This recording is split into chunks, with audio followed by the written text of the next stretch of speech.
আসসালামু আলাইকুম ভাই ব্রাদার, কেমন আছেন আপনারা? আশা করি ভালো আছেন। মহব্বত মোটর বাইকের সাথে থাকার জন্য আপনাদেরকে অসংখ্য ধন্যবাদ, শুভেচ্ছা। ইঞ্জিনের যে পার্টস গুলি যেগুলি আমাদের নষ্ট, সেই পার্টস গুলি নিয়ে এই দেখতে পারেন একটা ইঞ্জিন তিন ভাগে ভাগ করছি। যেখানে হাউজিংয়ের মেইন পার্ট দুটো, আর এইখানে ওই পার্টটা, যে পার্টগুলো ভালো আছে, আর এইখানে ওই পার্টগুলো, যে পার্টগুলো খারাপ। কাছে আসো। তো এখন আমি আপনাদেরকে দেখাবো শুধু এই পার্টস গুলি, যে পার্টস গুলি আমাদের খারাপ। সর্বপ্রথম দেখেন, একটা কথা বলি, যে কোনো ইঞ্জিনের বাজে সাউন্ড যদি অতিরিক্ত হয়ে যায়, সেই ক্ষেত্রে আপনারা অবশ্যই আপনাদের আশেপাশে গ্যারেজে মেকানিক ভাইকে অবশ্যই দেখাবেন। কেননা যদি আপনি এটা না দেখান, সেক্ষেত্রে হতে পারে আপনার এই বাজে সাউন্ডটার কারণে হঠাৎ করে একদিন ইঞ্জিন স্টক করবে, বন্ধ হয়ে যাবে, স্টার্ট কিক জাম হয়ে যাবে, সেলফ নিবে না। এই হুট করে ইঞ্জিনটা প্রবলেম দিয়ে দেখা গেল যে আপনার ইঞ্জিনটা তখন খুলতেই হবে, বাজেটটা তখন আপনার বেশি লাগবে। তো ইঞ্জিনে আসলে কি কি সমস্যা হয়েছে, এই ইঞ্জিনটায় কি প্রবলেম হয়েছে আপনাদেরকে আমি দেখিয়ে দেবো। মূলত এই ইঞ্জিনের ভিতরে আমাদের যে ভাল্ব আছে, ভাল্বটা ভেঙে গিয়েছে। তো যাই হোক, ঠ্যাক ঠ্যাক ঠ্যাক ঠ্যাক নানান ধরনের একটু বাজে সাউন্ড আসছিল। যে সাউন্ডটা প্রবলেমটা উনি কোনো জায়গা থেকে ঠিক করাননি, দেখাইছেন অনেক জায়গায়, বাজেটের জন্য ঠিক করাননি।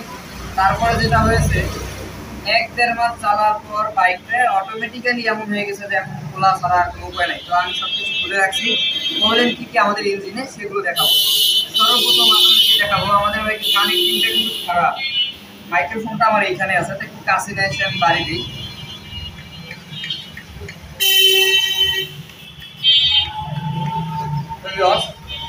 আপনারা বুঝতে পারছেন কিনা আমি বলতে পারতাছি না, তবে কানেক্টিং রডটা আমাদের চেঞ্জ করতে হবে। এই কানেক্টিং রডটা আমাদের চেঞ্জ করতে গেলে আমাদের কানেক্টিং রডের যে নিচে যেটা আমাদের বেয়ারিং থাকে, সেই বেয়ারিংটাও আমাদের চেঞ্জ করতে হবে। এরপর আসি আমাদের, সর্বপ্রথম আমাদের যেহেতু এটা আমাদের একটা বাইকের হেড, মানে উপরের অংশ, প্রথম অংশ, তো এইটার প্রবলেমটাই আমাদের সবার আগে। তো যাই হোক, এখানে আপনাদেরকে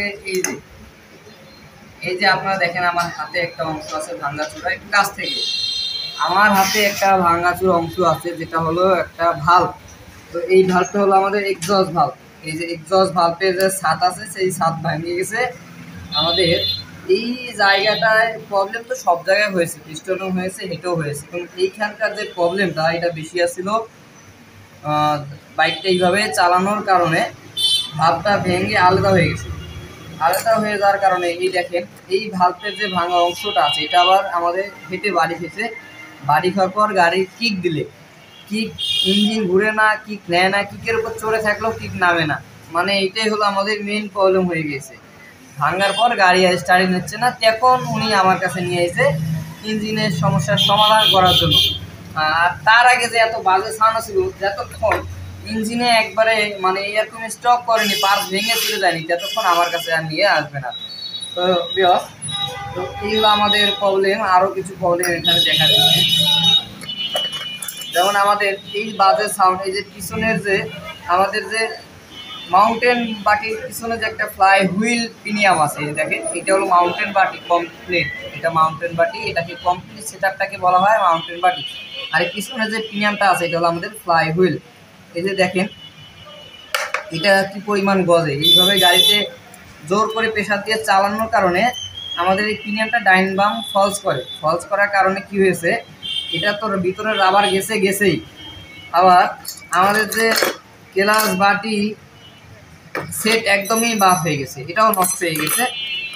আর পুলটুটা এটা আগের থেকে ভাঙা ছিল। এরা মিস্ত্রি ভাইরা এই যে নাটগুলো আপনাদেরকে দেখাই আমি, তো ভিতরে যে নাটটা থাকে আমাদের, এই নাটটা শ্রেণী দিয়ে বাড়ি দিয়ে খুলতে অনেকে এই জিনিসটাই ভেঙে ফেলায়। এই দেখেন এটা ভাঙা, এটা ঝালাই দেওয়া আছে।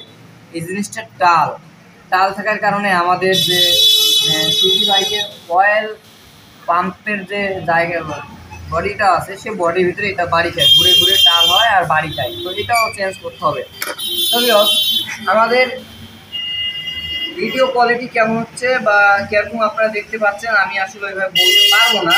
তবে আপনাদেরকে আজকের এই ভিডিওর মাধ্যমে এটাই মেসেজ আমি জানাবো যে ইঞ্জিনে যদি অতিরিক্ত পরিমাণ বাজে সাউন্ড থাকে, যদি আপনাদেরকে মেকার বলে থাকে ভাই এটা কানেক্টিং রডের সাউন্ড, অথবা এটা পিস্টনের সাউন্ড, অথবা এটা ভালভের সাউন্ড, এই তিনটা জায়গায় যদি সাউন্ড আসে, আরেকটা জায়গা আছে মাউন্টেন বাটি, এই বাটিটা, এইটা হলো মাউন্টেন বাটি। মাউন্টেন বাটি, পিস্টন, কানেক্টিং রড, এরপর ভালভ, এই চারটা জায়গা থেকে যদি আপনাদের কখনো সাউন্ড আসে, তাহলে আপনাদের খুবই মানে এটা আপনাদের ইঞ্জিনটা খুলতেই হবে। আপনি যদি ইঞ্জিন না খুলে এটা সমাধান না নেন, ওইভাবে বাইকটা চালান, আপনার 4,000, 5,000, 3,000-এর জায়গায় আপনার কী হবে, 10,000, 15,000 টাকা লেগে যাবে। এই ইঞ্জিনে কিন্তু যে পার্টসগুলি আমাদের বাতিল হয়েছে, এগুলো আমি হিসাব করে দেখছি, প্রায় আমার এখানে 9-10,000 টাকার মতো খরচা আছে। এখানে লেদের মজুরি, পার্টসের দাম, কাজের মজুরি, আমার কাজের মজুরি সম্পূর্ণ মিলে প্রায় 9-10,000 টাকা খরচা এই ইঞ্জিনটা খুলে। তো আরেকটা জিনিস তো বলতে ভুলে গেছি, যে গিয়ার শেফটিংটা যেটা আছে, গিয়ার শেফট এটা আমাদের খারাপ না, কিন্তু এটা ঝালাই মেরে লাগানো হয়েছিল, এটাও আমরা চেঞ্জ করব। তো এই হলো আমাদের প্রবলেম, এখন আমাদের পিস্টনও চেঞ্জ করতে হবে। তো মেসেজের মাধ্যমে আপনাদেরকে এটাই জানাইলাম, যদি ইঞ্জিনে কখনো কোনো রকমের কোনো বাজে সাউন্ড আপনারা পেয়ে থাকেন, অবশ্যই দয়া করে যদি কানেক্টিংয়ে, পিস্টনে, ভালভে, মাউন্টেন বাটি, 4টা জায়গায় মিস্ত্রি যে কোনো একটা জায়গায় আপনাদেরকে প্রবলেম বলে, আপনার সাথে সাথে এই সমস্যার সমাধানটা করে নেবেন। তা না হলে একটার কারণে আর একটা ত্রুটি বেড়ে যাবে, কারণ এই 4টা পয়েন্টই হলো আপনাদের সবথেকে বড় এবং মেইন পয়েন্ট। তো ভালো থাকবেন, সুস্থ থাকবেন, আল্লাহ হাফেজ।